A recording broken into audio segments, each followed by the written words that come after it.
Assalamualaikum warahmatullahi wabarakatuh. Perkenalkan, nama saya Dio Pertama. Saya dari kelas 10 Sen 4. Video ini dibuat dengan tujuan untuk memenuhi tugas dari biologi. Ini adalah video 1, yaitu membahas mengenai materi dari ekosistem. Pertama-tama, ekosistem itu adalah suatu sistem ekologi yang terbentuk oleh hubungan timbal balik tak terpisahkan antara makhluk hidup dengan lingkungannya. Ekosistem bisa dikatakan juga suatu tatanan kesatuan secara utuh dan menyeluruh antara segenap unsur lingkungan hidup yang saling mempengaruhi. Subtopik yang pertama yaitu komponen ekosistem dan satuan-satuan makhluk hidup penyusun ekosistem. Ekosistem tersusun atas komponen abiotik dan biotik. Komponen abiotik terdiri atas komponen tak hidup, sedangkan komponen abiotik terdiri atas makhluk hidup. 1. Komponen-komponen penyusun ekosistem. Ekosistem tersusun atas dua komponen utama, yaitu komponen biotik dan komponen abiotik. Komponen abiotik. Komponen abiotik merupakan komponen fisik dan kimia yang mempengaruhi kehidupan organisme dalam suatu ekosistem. Jenis-jenis komponen abiotik yang terdapat dalam suatu ekosistem yaitu air, udara, cahaya matahari, kelembapan, suhu, angin, tanah, topografi, iklim, dan pH. Selanjutnya, komponen biotik. Komponen biotik meliputi semua jenis makhluk hidup. Setiap komponen biotik berinteraksi dengan komponen biotik lainnya untuk memenuhi keperluan hidupnya, terutama berkaitan erat dengan makanan dan tempat tinggal. Menurut peranannya, komponen biotik dibedakan menjadi 4, yaitu produsen, konsumen, dekomposer, dan detritivor. Produsen.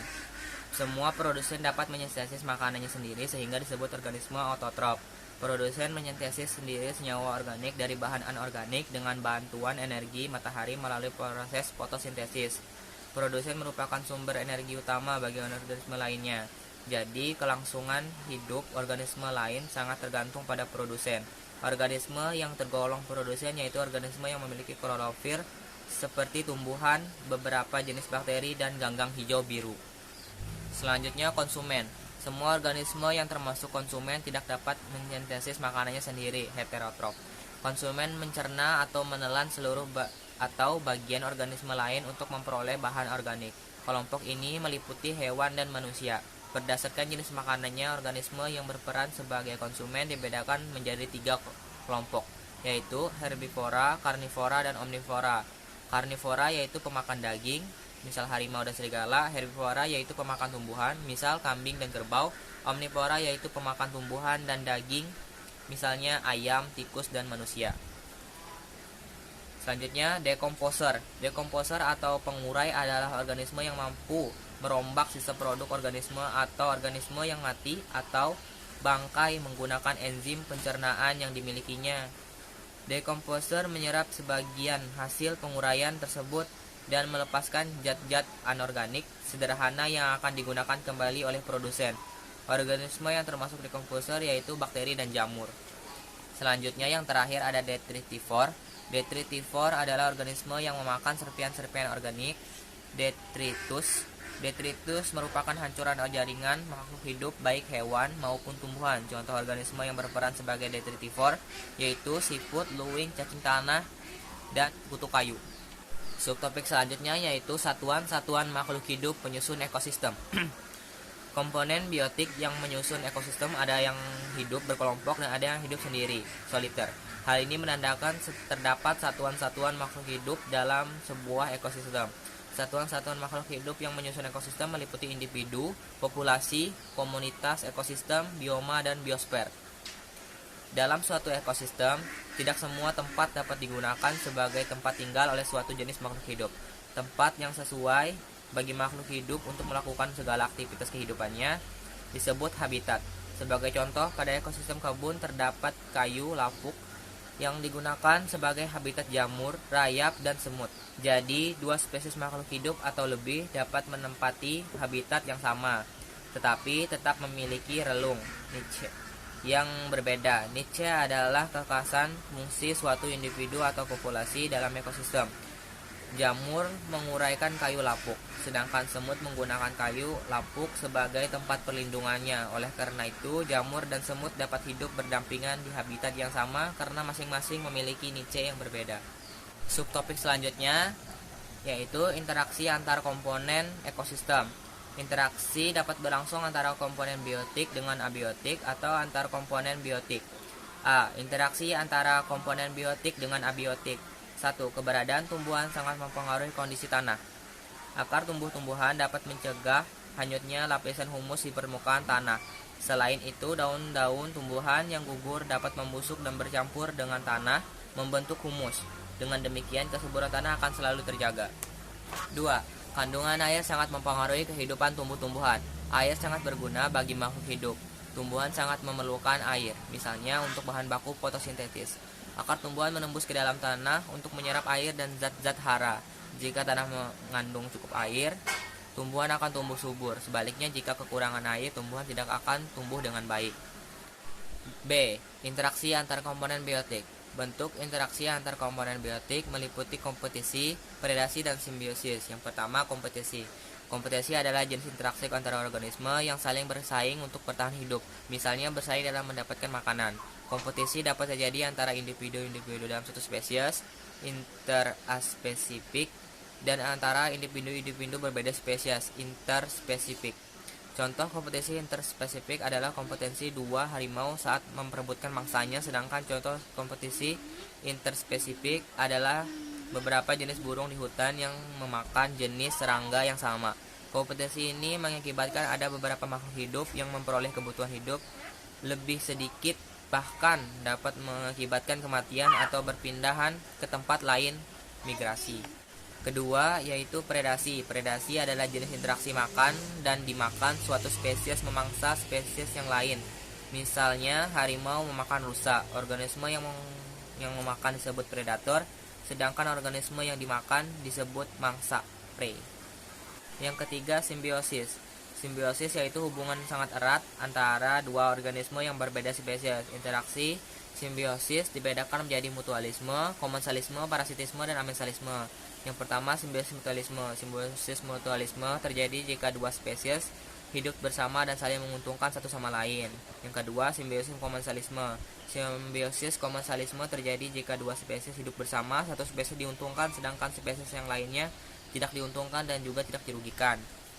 Yang ketiga, yaitu simbiosis parasitisme. Simbiosis parasitisme terjadi jika dua spesies hidup bersama, satu spesies diuntungkan dan spesies lainnya dirugikan. Organisme yang diuntungkan disebut parasit, sedangkan organisme yang dirugikan disebut inang. Yang keempat, simbiosis amensalisme. Simbiosis amensalisme terjadi pada dua organisme yang berbeda spesies yang saling berinteraksi, satu spesies dirugikan sedangkan spesies yang lain tidak diuntungkan dan tidak dirugikan. Subtopik yang akan kita bahas selanjutnya itu pola-pola interaksi dalam ekosistem. Di pola-pola interaksi dalam ekosistem ini menyangkut rantai makanan dan jaring-jaring makanan, piramida ekologi, dan daur biogeokimia. Yang pertama ada rantai makanan dan jaring-jaring makanan. Rantai makanan adalah jalur pemindahan, transfer energi dari satu tingkat tropik berikutnya melalui peristiwa makan dan dimakan. Berdasarkan tipe organisme produsen yang menjadi tingkat tropik pertama, terdapat dua jenis rantai makanan, yaitu rantai makanan perumput, yaitu rantai makanan yang dimulai dari organisme produsen tumbuhan hijau. Contoh, padi dimakan oleh belalang, belalang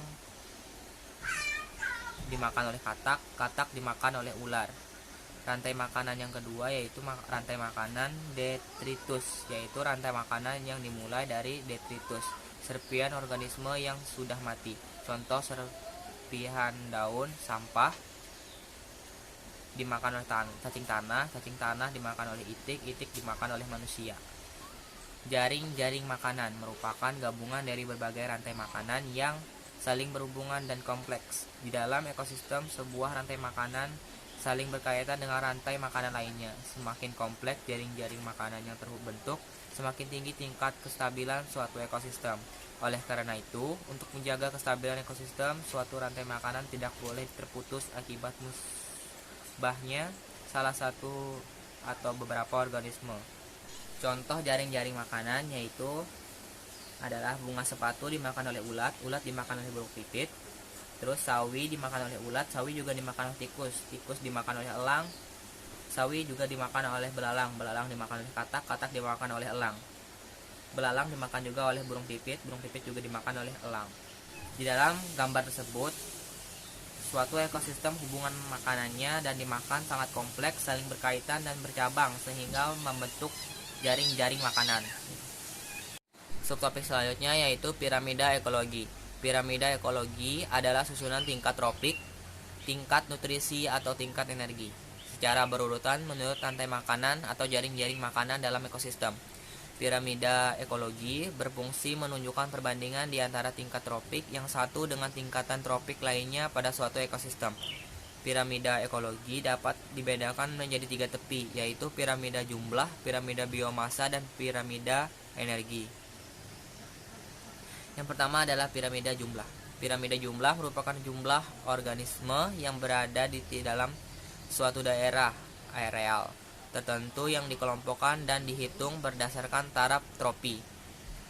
Pada piramida jumlah, golongan organisme yang berada pada tingkatan lebih tinggi memiliki jumlah organisme yang lebih sedikit dibandingkan dengan tingkatan organisme yang ada di bawahnya. Selanjutnya yang kedua yaitu piramida biomasa.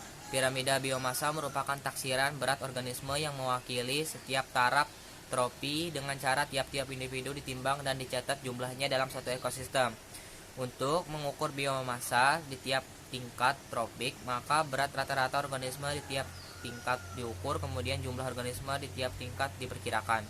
Piramida biomasa berfungsi menggambarkan perpaduan massa seluruh organisme di habitat tertentu dan diukur dalam gram. Selanjutnya yang terakhir yaitu piramida energi. Piramida energi yang menggambarkan banyaknya energi yang tersimpan dalam 6 tahun yang digunakan senyawa organik sebagai bahan makanan. Dasar penentuan piramida energi adalah dengan cara menghitung jumlah energi tiap satuan luas yang masuk ke tingkat tropik dalam waktu tertentu, misalnya per jam, per hari, dan per tahun. Piramida energi dapat memberikan gambaran lebih akurat tentang kecepatan aliran energi dalam ekosistem atau produktivitas pada tingkat tropik. Kandungan energi tiap tropik sangat ditentukan oleh tingkat tropiknya, sehingga bentuk grafiknya sesuai dengan piramida ekologi yang sesungguhnya di lingkungan. Energi yang mampu disimpan oleh individu tiap tropik dinyatakan satuan kalori per meter kuadrat per satuan waktu, kalori per m kuadrat per tahun. Pada piramida energi, terjadi penurunan sejumlah energi berturut-turut yang tersedia di tiap tingkat tropik. Berkurangnya energi yang terjadi di setiap tropik terjadi karena hal-hal berikut. Yang pertama, hanya sejumlah makanan tertentu yang ditangkap dan dimakan oleh tingkat tropik selanjutnya. Yang kedua, beberapa makanan yang dimakan tidak bisa dicerna dan dikeluarkan sebagai sampah. Yang ketiga, hanya sebagian makanan yang dicerna menjadi bagian dari tubuh organisme, sedangkan sisanya digunakan sebagai sumber energi. Subtopik yang terakhir adalah daur biogeokimia. Daur biogeokimia adalah peredaran unsur-unsur kimia dari lingkungan melalui komponen biotik dan kembali lagi ke lingkungan. Daur biogeokimia dapat dikelompokkan dalam 3 tipe, yaitu daur gas, daur cair, dan daur padat, sedimen. Daur gas meliputi daur karbon dan daur nitrogen. Daur cair meliputi daur air, sedangkan daur padat, sedimen, meliputi daur fosfor dan belerang. Pertama, daur nitrogen. Gas nitrogen ikatannya lebih stabil dan sulit bereaksi sehingga tidak bisa dimanfaatkan secara langsung oleh makhluk hidup. Nitrogen dalam tubuh makhluk hidup merupakan komponen penyusun asam amino yang akan membentuk protein. Nitrogen bebas juga dapat bereaksi dengan hidrogen atau oksigen dengan bantuan kilat atau petir membentuk nitrat. Tumbuhan memperoleh nitrogen dari dalam tanah dalam bentuk amonia NH3, ion nitrit NO2-1, dan ion nitrat NO3-1. Beberapa bakteri yang dapat menambat nitrogen bebas terdapat pada akar Leguminosae, yaitu bakteri Rhizobium. Selain itu, terdapat bakteri dalam tanah yang dapat mengikat nitrogen secara langsung, yaitu Azotobacter sp yang bersifat aerob dan Clostridium sp yang bersifat anaerob, Nostoc sp dan Anabaena sp. Ganggang biru juga mampu menambat nitrogen. Tumbuhan menyerap nitrogen bertujuan untuk menyusun protein dalam tubuhnya. Ketika tumbuhan dimakan oleh herbivora, nitrogen yang ada akan berpindah ke tubuh hewan tersebut bersama makanan. Ketika tumbuhan dan hewan mati ataupun sisa hasil ekskresi hewan akan diuraikan oleh dekomposer menjadi amonium dan amonia oleh bakteri nitrit, contohnya Nitrosomonas. Amonia akan diubah menjadi nitrit. Proses ini disebut sebagai nitritasi. Selanjutnya, nitrit dengan bantuan bakteri nitrat, contohnya Nitrobakter, akan diubah menjadi nitrat. Proses ini disebut sebagai proses nitratasi. Peristiwa proses perubahan amonia menjadi nitrit dan nitrat dengan bantuan bakteri disebut sebagai proses nitrifikasi. Selain itu, bakteri anaerob dalam tanah akan mengubah nitrit atau nitrat menjadi amonia dan amonia diubah menjadi nitrogen bebas di udara. Proses ini disebut denitrifikasi. Selanjutnya yaitu daur air. Pemanasan air oleh sinar matahari merupakan kunci proses siklus hidrologi dapat berjalan secara berkelanjutan. Pemanasan air tersebut mengakibatkan air menguap. Sebagian besar uap air di atmosfer berasal dari laut. Selanjutnya, uap air di atmosfer akan terkondensasi menjadi awan dan akan jatuh dalam bentuk hujan, salju, es, dan kabut. Pada dasarnya, mekanisme daur hidrologi sebagai berikut. Yang pertama, evaporasi dan transpirasi. Air yang ada di laut, di daratan, di sungai, dan di tanaman akan menguap ke angkasa atmosfer dan akan menjadi awan. Proses penguapan air berlangsung melalui evaporasi dan transpirasi. Evaporasi merupakan proses penguapan pada air permukaan di laut, daratan, dan di sungai. Sementara itu, transpirasi merupakan proses penguapan air pada makhluk hidup meliputi tumbuhan, hewan, dan manusia. Pada keadaan jenuh, uap air, awan, akan menjadi bintik-bintik air yang selanjutnya akan turun presipitasi dalam bentuk hujan, salju, es, dan kabut. Yang kedua, infiltrasi perkolasi. Di dalam tanah, air bergerak melalui pori-pori tanah dan batuan menuju permukaan air tanah. Air dapat bergerak secara vertikal atau horizontal di bawah permukaan tanah sehingga air tersebut memasuki kembali sistem air permukaan. Yang ketiga, air permukaan. Air bergerak di atas permukaan tanah berdekatan dengan aliran utama. Makin landai suatu tempat, maka makin sedikit pori-pori tanahnya, sehingga aliran permukaannya makin besar. Sungai-sungai bergabung satu sama lain membentuk sungai utama yang membawa seluruh air permukaan di sekitar daerah aliran sungai menuju laut. Selanjutnya yaitu daur oksigen dan karbon dioksida. Pada atmosfer terdapat kandungan CO2 sebanyak 0,03%. Sumber-sumber karbon dioksida di udara berasal dari respirasi manusia dan hewan, erupsi vulkanik, pembakaran batu bara, serta asap pabrik. Karbon dioksida di udara dimanfaatkan oleh tumbuhan untuk berfotosintesis dan menghasilkan oksigen. Oksigen tersebut akan digunakan oleh manusia dan hewan untuk bernafas. Dari proses pernapasan tersebut akan dihasilkan karbon dioksida kembali. Hewan dan tumbuhan yang mati dalam waktu yang sangat lama akan membentuk batu bara di dalam tanah. Batu bara akan dimanfaatkan kembali sebagai bahan bakar yang juga dapat menambah kadar karbon dioksida di udara. Selanjutnya, daur sulfur. Belerang dalam tubuh organisme merupakan unsur penyusun protein. Di alam, sulfur atau belerang terkandung dalam tanah dalam bentuk mineral tanah dan di udara dalam bentuk SO atau gas sulfur dioksida. Ketika gas sulfur dioksida yang berada di udara bersenyawa dengan oksigen dan air, akan membentuk asam sulfat yang ketika jatuh ke tanah akan membentuk ion-ion sulfat SO4-2-. Selanjutnya, ion-ion sulfat tadi akan diserap oleh tumbuhan untuk menyusun protein dalam tubuhnya. Ketika manusia atau hewan memakan tumbuhan, maka akan terjadi perpindahan unsur belerang dari tumbuhan ke tubuh hewan atau manusia. Ketika hewan atau tumbuhan mati, jasadnya akan diuraikan oleh bakteri dan jamur pengurai dan menghasilkan bau busuk, yaitu gas hidrogen sulfida H2S, yang akan dilepas ke udara dan sebagian tetap ada di dalam tanah.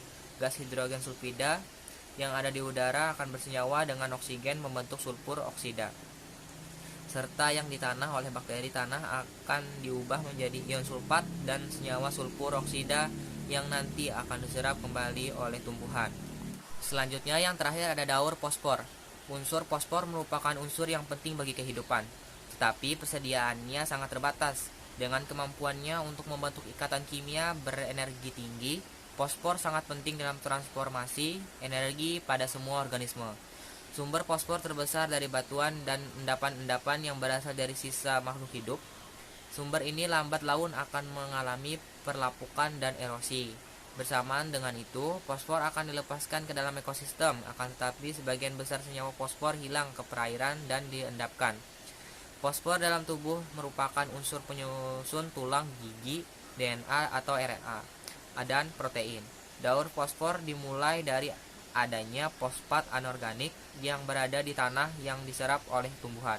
Hewan yang memakan tumbuhan akan memperoleh fosfor dari tumbuhan yang dimakannya. Tumbuhan atau hewan yang mati ataupun sisa ekskresi hewan, urin dan fases yang berada di tanah oleh bakteri pengurai akan menguraikan fosfor organik menjadi fosfat anorganik yang akan dilepaskan ke ekosistem. Sekian video mengenai pembahasan materi dari ekosistem. Kurang dan lebih saya mohon maaf. Saya akhiri, wabillahi taufiq wal hidayah. Wassalamualaikum warahmatullahi wabarakatuh.